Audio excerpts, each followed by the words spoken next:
Salad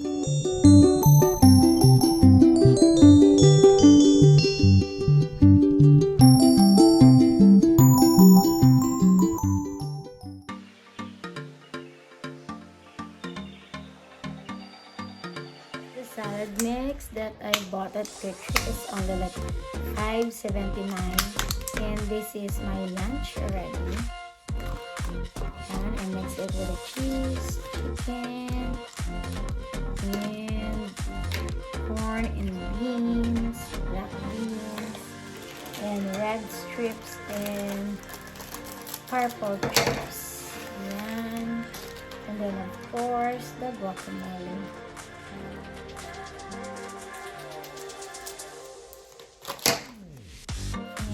My salad. See that? Yay! I'm going to mix it.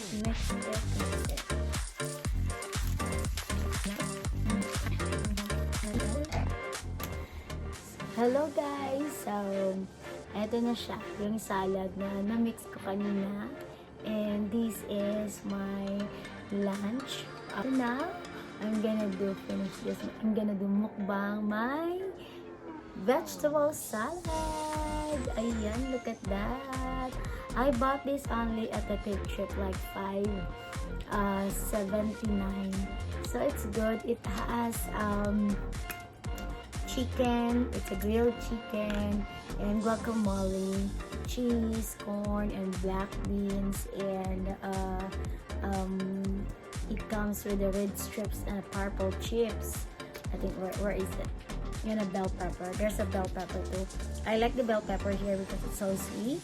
And there's a spinach and romaine, and there's kind of romaine, the purple one. The purple one is the healthy one. I like this one.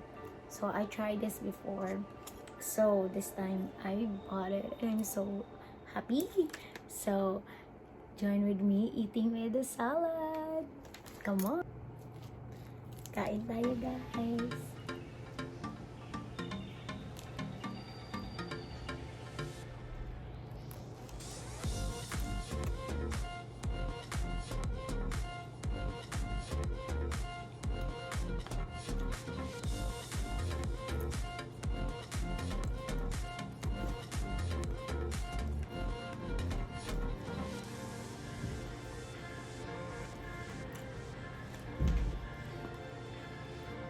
I love this one.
Mm.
Done! Nabusog ako. So guys, mabubusog ka talaga sa $5.79 of veggie salad that I bought this at Quick Trip. Sarap siya kasi I like guacamole and black beans in corn and a different of vegetables like the romaine, the purple one, and the green one, and spinach, and with cheddar cheese and grilled chicken and carrots and red strips and purple strips, and what else, grilled guacamole and cheese, and it has bell pepper also, and it tastes so good. I love it. So ayan guys, so ayan, healthy living of lovely sister Sheila Lemon. So hopefully that you like my videos eating a healthy food, and I'm so full and success today. It's success because I ate this morning only a boiled egg, and what did I eat? Granola bars. That's it that I ate, and then this is my lunch, and then feel like I'm full already, and it's good. And there you go, and hope that you enjoy my vegetable mukbang, my vegetable mukbang, and have a great day. Bye. Love you.